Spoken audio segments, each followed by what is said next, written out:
जय श्री राधे कृष्णा। ओम नमः शिवाय। आप सभी को सावन सोमवार व्रत की ढेर सारी शुभकामनाएं। सावन सोमवार व्रत बेहद ही शुभकारी होता है। इस दिन सावन व्रत कथा का श्रवण और पाठ पूजा को सफल बनाती है। तो आइए कथा शुरू करते हैं। इससे पहले अगर आप चैनल में नए हैं तो चैनल को सब्सक्राइब कर लें और वीडियो को लाइक और शेयर करना ना भूलें। पुरानी कथाओं के अनुसार एक नगर में अमीर साहूकार निवास करता था। उसके घर में धन धान्य की कोई कमी नहीं थी, परंतु संतान न होने के कारण वह अत्यंत दुखी रहता था। संतान प्राप्ति के लिए वह हर सोमवार श्रद्धा पूर्वक भगवान शिव जी की उपासना करता था और संध्या के समय मंदिर में जाकर भगवान शिव के समक्ष दीप जलाता था। उसके भक्ति भाव को देखते हुए एक दिन माता पार्वती ने भगवान शिव से कहा कि हे प्राणनाथ, ये आपका सच्चा भक्त है तथा इतने वर्षों से आपकी पूजा अर्चना कर रहा है। आप इसे संतान प्राप्ति का वरदान क्यों नहीं दे रहे हैं? माता पार्वती का प्रश्न सुनकर भगवान शिव ने उन्हें बताया कि साहूकार के पिछले जन्म के कर्मों के कारण उसके भाग्य में संतान सुख नहीं लिखा है। यह सुनकर माता पार्वती ने भगवान शिव से आग्रह किया कि वह उस साहूकार को संतान प्राप्ति का वर प्रदान करें। माता पार्वती के आग्रह के बाद भगवान भोलेनाथ ने ये बात मान ली और स्वप्न में उस साहूकार को दर्शन देकर संतान प्राप्ति का वरदान दिया।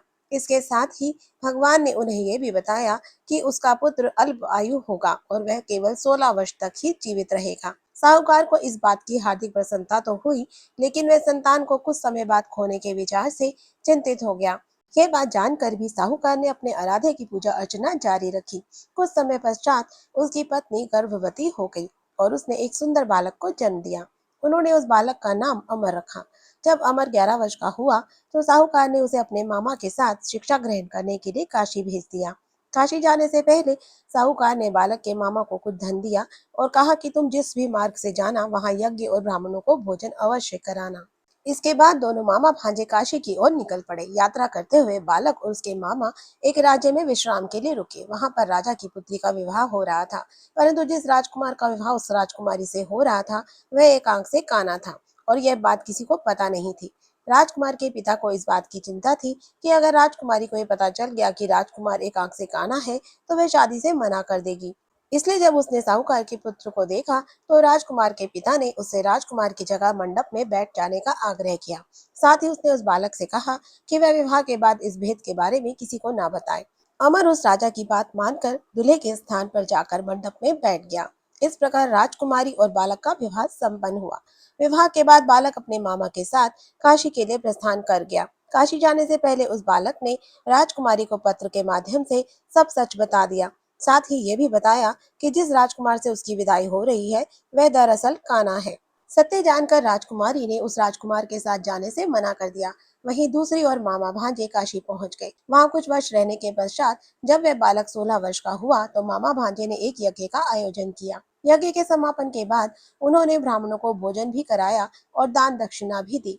इसके पश्चात बालक की तबीयत खराब होने लगी। वह मूर्छित होकर जमीन पर गिर गया और उसकी मृत्यु हो गई। जब उस बालक के मामा ने बालक को इस अवस्था में पाया तो वह जोर जोर से विलाप करने लगा। उसी समय भगवान शिव और माता पार्वती उस मार्ग से गुजर रहे थे। जब उन्होंने विलाप की आवाज सुनी तो माता पार्वती ने भगवान शिव से आग्रह किया कि वो उस रोते हुए व्यक्ति का कष्ट दूर करे। तब भगवान शिव ने देवी पार्वती को बताया कि ये वही साहूकार का पुत्र है जिसे उन्होंने 16 वर्ष तक जीवित रहने का वरदान दिया था। तब माता पार्वती ने कहा कि हे प्राणनाथ, इस बालक का पिता पिछले 16 वर्षों से सोमवार का व्रत करते हुए आपके समक्ष दीप जलाता है। कृपया आप इसके दुखों को दूर करें।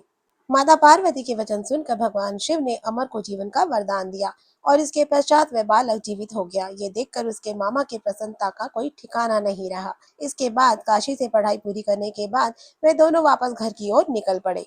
रास्ते में फिर से वह नगर पड़ा जहाँ अमर का विवाह वहाँ की राजकुमारी से हुआ था। जब राजकुमारी ने अमर को देखा तो वह उसे तुरंत पहचान गई। राजा ने भी प्रसन्नता पूर्वक अपनी पुत्री को अमर के साथ विदा कर दिया। वहीं दूसरी ओर साहूकार और उसकी पत्नी यह सोचकर अत्यंत दुखी थे कि 16 वर्ष की आयु के बाद उनके पुत्र की मृत्यु हो जाएगी। लेकिन जब उन्होंने देखा कि उनका पुत्र अपनी वधू के साथ सुरक्षित घर वापस लौट आया है तो उनके सारे कष्ट दूर हो गए और उन्होंने प्रफुल्लित मन से उन दोनों का स्वागत किया। इस प्रकार भगवान शिव की निरंतर आराधना से साहूकार को न केवल पुत्र प्राप्ति हुई बल्कि उसके पुत्र को जीवन दान भी मिला। इस कथा का श्रवण करने से सभी मनुष्य पुण्य के भागीदार बनते हैं। अगर आपको ये वीडियो पसंद आई हो तो कमेंट बॉक्स में हर हर महादेव जरूर लिखिएगा। और हमारे साथ जुड़े रहने के लिए हमारे चैनल को सब्सक्राइब करें।